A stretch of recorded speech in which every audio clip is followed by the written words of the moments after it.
Alors, les amis, en roue libre, troisième podcast de la journée. On était en train de parler en off avec Brian qui...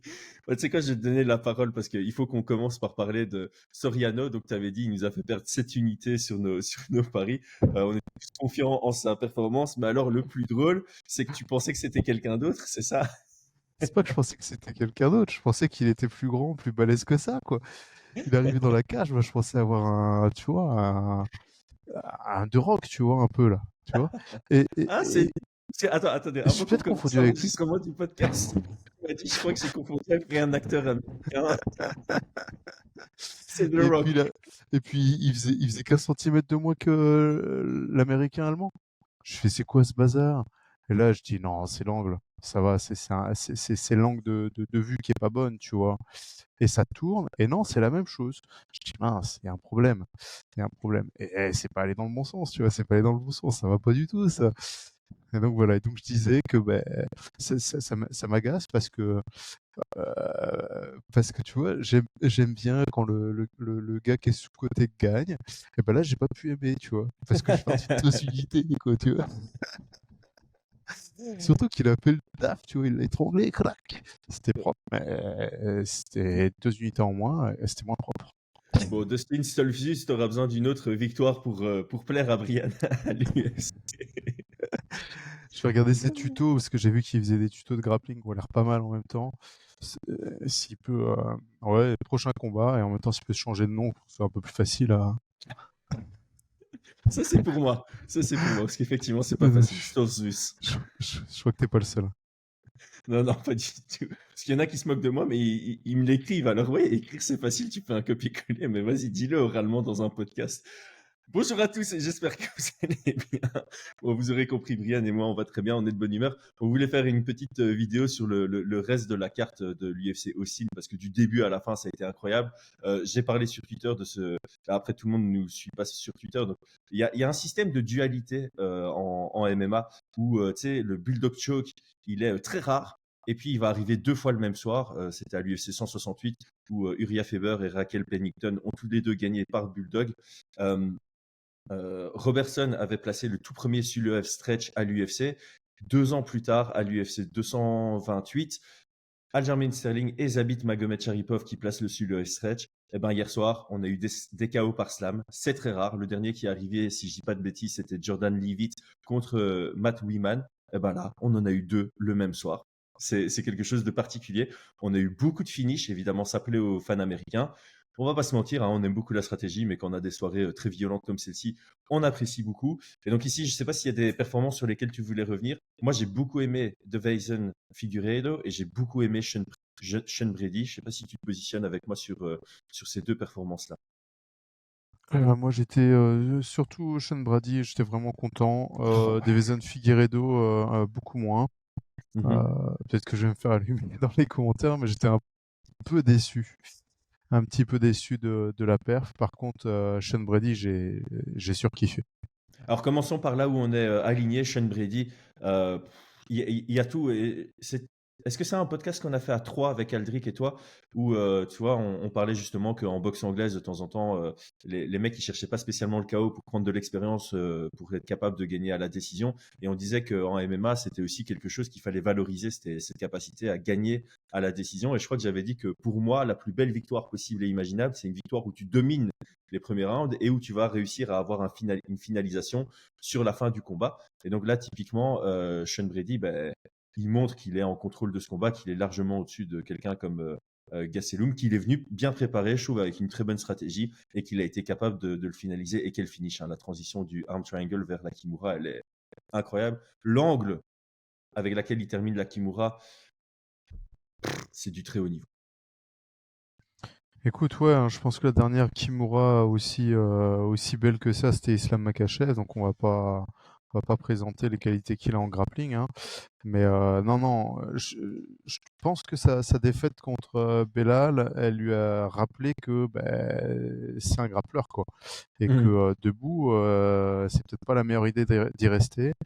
Et je suis vraiment content qu'il ait fait ce choix-là de mettre au sol et de grinder, donc de travailler longtemps les prises de monte. Enfin, techniquement, par exemple, il est en demi-garde, tu vois. Et la garde est ouverte, donc il pourrait passer en side. Et il va rester en demi-garde pour aller directement sur la monte, ce genre c'est des tout petits détails, mais qui sont importants parce qu'à ce niveau-là, c'est pas anodin quand quelqu'un vous laisse passer en side, c'est qu'il est prêt à se relever, quoi. Et donc, Surtout Gastelum qui a des très bons scrambles, on en avait parlé avant le combat. et pas tomber dans le piège de tu vas vraiment où tu décides d'aller et pas où il y a une Ton ouverture adversaire, parce ouais, que c'est ça. ça peut être un piège, quoi, tu vois. Et ah ouais, tiens, vas-y, passe en side. Non, non, il reste, il passe. Et tout, franchement, techniquement parlant, c'est du pur plaisir. Et comme tu dis, hein, ce finish au troisième round de cette manière, parce qu'on avait un triangle de bras arm triangle qui avait commencé. Il se déplace sur cette Kimura. Revoyez là la manière dont il casse son poignet pour maintenir l'angle. À un moment donné, c'est magnifique. Et puis bah voilà, hein, c'est vraiment pas évident, hein, les Kimura à obtenir en side dans cette position-là. Il faut vraiment, vraiment, vraiment connaître son sujet. Bon, ouais. Impressionnant. Ouais, parce que là, j'ai l'impression que tu vois qu'il met pas la pression habituelle, tu vois. En général, bon, il y a les débutants qui veulent toujours tirer le plus loin derrière et tout ça. Et ici, tu avais genre un angle beaucoup plus, je sais pas comment expliquer, serré et beaucoup plus vers les hanches. Et donc, je pense qu'il a recalibré comment il mettait la pression pour pouvoir obtenir le tap-out. Tu vois, c'était pas, la pression se faisait pas avec le poignet qui montait derrière le dos. J'ai l'impression qu'il mettait plus une pression sur le coude qui se rapproche des côtes. Je sais pas si tu Alors, vois ce que je veux dire. ouais, je vois, il y a beaucoup dans l'application de la Kimura, un petit peu une erreur de vouloir tordre le bras comme ça. En fait, on sait pas trop où on attaque, c'est le coude. Mais en fait, c'est une clé d'épaule, hein, c'est vraiment, Mm. tu viens faire une torsion je sais pas comment on appelle ce bras, l'humérus, j'en sais rien, tu vois. Une torsion c'est ça? C'est Non, l'humérus. Ouais. c'est Si, si, vrai? si, l'humérus. Ouais. Et tu vas faire une torsion dans l'épaule et puis, bah, en fait, il y a pas besoin de si tu tires trop loin et ben, tu peux juste, étirer les muscles, tu vois? Et tu en as qui sont Mhm. vraiment souples, il se passe rien, quoi. Alors que si tu mets une grosse pression, le muscle, il peut un peu se tendre et tout, tu vois? Il commence à se durcir, à se contracter et en fait, c'est là où tu commences à avoir tous les dégâts et donc Mhm. c'est plutôt une sorte de force tranquille et il faut vraiment se concentrer que sur l'épaule et c'est ce qu'il fait. Il commence pas à Ouais. dire: «Ah, faut que je tire le bras dans un sens, machin» et il le perd et tout comme ça. Non, non, non, il se concentre que sur l'épaule. C'est comme si tu avais toute l'énergie qui se concentre dessus et qui est prête à déchirer tout ce qu'il y a à l'intérieur, quoi. Donc ouais, ouais. Ouais, voilà, c'est une belle façon de le décrire. Il a très bien isolé l'épaule, qui est la zone que tu attaques sur la Kimura. Et en fait, ça fonctionne aussi pour l'Americana. L'Americana, on dit tout le temps de rapprocher le coude et de le mettre au plus bas pour pouvoir commencer à appliquer la pression qui force le tap-out. Et maintenant, j'ai aussi envie de rebondir sur ce que tu as dit, et j'aime beaucoup ça, c'est que on a l'impression qu'il a tiré le son de son combat contre Belal Mohamed, et ça l'a un peu remis en question en disant, mais en fait, mec, t'as un grappleur, reste sur ton grappling. Et alors, c'est ça qui est de beau, c'est que il a bossé sa boxe. On voit qu'il a continué à bosser sa boxe, qu'il a continué à travailler sa pression. Et maintenant, dès qu'il y a une opportunité de mettre au sol, il saute dessus. Ça, c'est la grosse différence. Et en fait, ce qu'il y a de bien avec ça, c'est que il va avoir un style où il va pouvoir imposer son grappling. Et bah, un jour, quand il rentre dans le top, là, clairement, il re-rentre dans le top du classement, il va potentiellement faire face à des mecs comme Belal Mohamed, qui seront peut-être capables de défendre ses amenés au sol, mais comme il a travaillé son pied-point, ben, il sera capable aussi d'être performant debout. Et donc, voilà, je crois qu'il va garder cette étiquette de grappleur, mais qu'il va continuer à s'améliorer aussi dans sa zone d'effort. Et ça va en devenir un produit complet avec un domaine de prédilection. C'est un peu comme ça qu'on avait décrit Edwards et Covington, hein. Edwards, c'est un striker, mais qui est devenu complet. Covington, c'est un lutteur qui est devenu complet. Et donc, je pense que Sean Brady va vraiment rentrer dans cette catégorie où il y aura clairement une grosse force à son jeu, mais qu'on va pouvoir considérer comme dangereux par coup. Je pense qu'il va rentrer par là. Mais cette performance était vraiment, vraiment nickel. Moi, j'ai grave, grave kiffé ce qu'il a produit. Ouais, je suis entièrement d'accord. Et ça fait plaisir de voir, tu vois, un peu des grappleurs physiques comme ça, tu vois. Mm. Tu vois, on a souvent les grappleurs un peu chamallows comme ça, tu vois, avec des longues jambes, tu sais pas trop où ils vont, et ils tournent. Et Ouais. là, on a ces grappleurs bien physiques, bien à DCC, tu vois, et qui grind et qui montent et qui vont chercher les étranglements arrière ou les Kimura un peu old school comme ça, tu vois. Enfin, je sais Hmm. pas si c'est le bon terme, mais et puis physiquement, il donne bien et puis ça boxe et tout, ça fait plaisir, tu vois. Non, non, j'ai hâte de voir la suite pour lui. J'ai pas les rankings devant moi, mais voilà, il devait combattre contre Jacques Della Maddalena. Là, il vient gagner contre Gastelum. Donc, je pense qu'il y a pas mal de chouettes combats qui s'ouvrent pour lui. Où est-ce qu'il est? Où est-ce qu'il est? Où est-ce qu'il est? Il était numéro 9. Vicente Luque devant lui, Jeff Neal devant lui, Stephen Thompson, Shavkat Rakhmonov contre Burns. Tiens, Burns contre Sean Brady, ça me plairait bien. Tiens. Je pense qu'on n'a pas besoin de réfléchir plus que ça. Burns contre Brady, s'il vous plaît. Ok, est-ce qu'on passe rapidement à Deveison Figueiredo contre Rob Font? Dis-moi pourquoi Ouais. voilà, tu sembles être déçu, c'est le bon mot? Ou pas impressionné?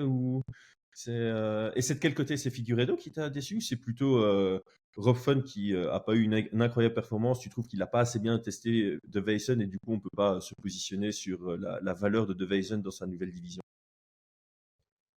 Euh, je sais pas trop. Bon, après, c'est difficile de dire qu'il m'a déçu hein, quand tu finis ton adversaire dans le troisième round de cette manière-là. Euh, en fait, Il gagne à la décision, hein? ah oui, survie, c'est vrai. Ouais, c'est vrai qu'il survit à Quand ce tu truc-là. quasi finis, quand tu quasi Quand tu finis ton quasi finis au gars. troisième, c'est vrai, il en monte. En plus, il tabasse. Ouais. J'avais pas, j'avais- Attends, attends, le passage en monte. ouais, non. Mais en fait, ce qui m'a posé problème, c'est son choix un peu stratégique. Alors, Hmm. je vais sur le premier round, deuxième round, je le voyais pas si clair que ça, tu vois, l'avantage de Figueiredo. J'ai pas trouvé que c'était si net que ça. Je trouvais qu'il était. Après, voilà, je peux comprendre. Hein. Il monte de division, il est un peu plus petit, ça tape en face. Donc il y va progressivement. Je pense que c'est le bon choix hein, qu'il a fait hein, stratégiquement. Ouais. Mais après, c'est peut-être moi, dans les montées de KT, je pense qu'il y a toujours le premier combat qui est un combat qui est, tu vois, des combattants qui montent de catégorie, ils n'ont pas encore la maturité de la catégorie supérieure. Tu vois ce que je veux dire? Ouais, très bien, très bien. Après, moi, le truc, c'est ça avec Figueiredo, je le vois pas comme un stratège, je le vois comme quelqu'un qui est très compétent partout et qui est capable d'être. Alors, c'est un défaut, hein, clairement, mais qui est capable d'être passif dans la gestion de la direction du combat parce qu'il est capable d'aller le gagner un peu partout. Ce serait une grosse amélioration pour lui de prendre la main mise sur le rythme, la direction, le contrôle du combat. Mais clairement, à 35 ans, c'est pas quelque chose qu'il va améliorer à son jeu. Et donc, sur on va dire sa gestion passive de comment gagner le combat sans spécialement en donner une direction.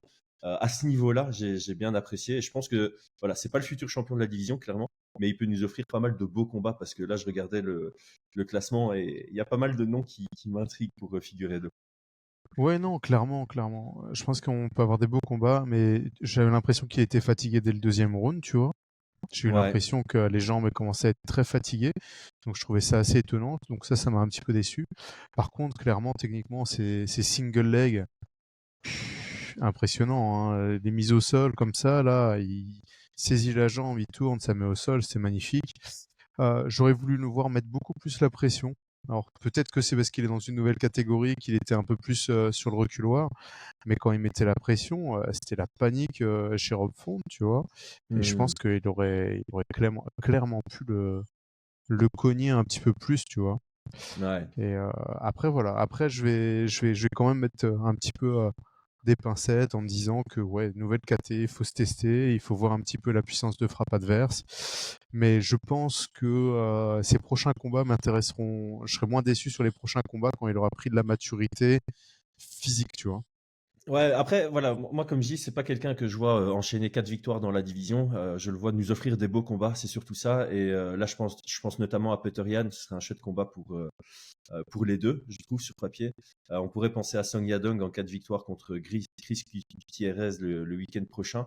Ça, c'est vraiment les deux noms qui, pour moi, sortent du lot. Peut-être Jonathan Martinez aussi. Il y a pas mal de combats qui sont intéressants pour figurer deux dans cette division. Donc, je suis assez content qu'il soit monté et je suis assez content qu'il ait obtenu cette victoire. C'est ce que j'avais donné dans mes préférences. Je préfère avoir ce nouveau nom, même s'il est vieux, qui fait son ascension, alors que Rob Font, encore une fois, dans ce combat, il prouve que c'est un très bon combattant. mais ça reste le gatekeeper top 8 de la division, on va dire ça. Il va gagner contre les mecs en dehors du top 10.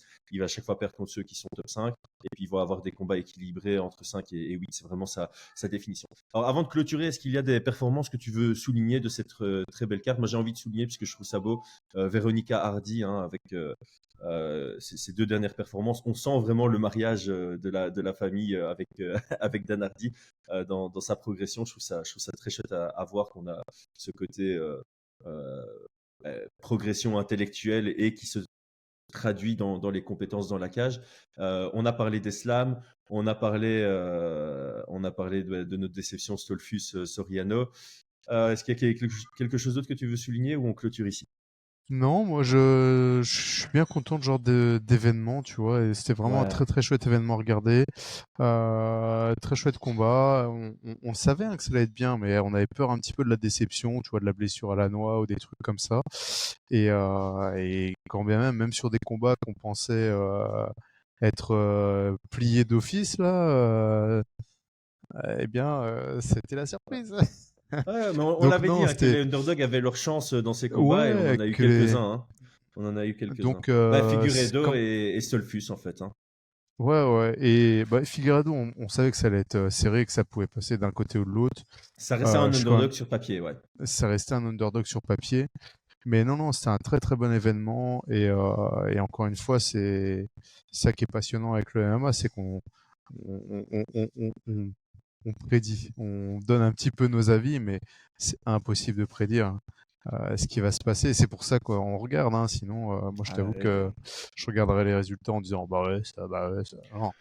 de toute façon, dans tous C'est- les sports, mais surtout en MMA, les meilleurs Surtout pronostiqueurs, en ils ont MMA. ils ont un taux de réussite de 60%. Hein. Et ça, c'est vrai, je suis allé vérifier. Les meilleurs Ouais, mais c'est. pronostiqueurs, 60% du temps, ils ont raison, 40% du temps, ils ont tort. Donc, c'est ça Bah la beauté ouais, du MMA. Ça reflète mais la c'est beauté vrai. de cette complète incertitude dans chacun des combats. Et c'est aussi pour ça que les pratiquants, bah, ils sont aussi même à pratiquer, même les compétiteurs, tu vois, tu peux toujours te dire sur un combat, ouais, j'ai cette possibilité de chance, si je trouve cette ouverture-là, tu vois, et c'est ça qui est passionnant, hein, clairement. À mort. Eh ben, comme je le disais dans le premier podcast, ça nous permet d'avoir, tu sais, on dit tout le temps quand tu fais une disserte et des trucs comme ça, ta conclusion doit être en lien avec ton introduction. Alors, le premier podcast qu'on a fait aujourd'hui, je parlais du fait que j'étais reconnaissant envers le sport et envers Fight Minds de pouvoir débattre là-dessus. Eh ben, toi, tu finis en disant que tu es reconnaissant aussi d'être fan de MMA et je pense qu'on l'est tous. Donc, merci à tous d'avoir suivi le podcast jusque maintenant. Abonnez-vous pour être reconnaissant avec nous envers le MMA et les sports de combat. Brian, merci à toi pour ce triple podcast et à très vite. À Bonne fin de bientôt, journée au merci à Japon. tous. Ouais, Ciao, ciao. ciao.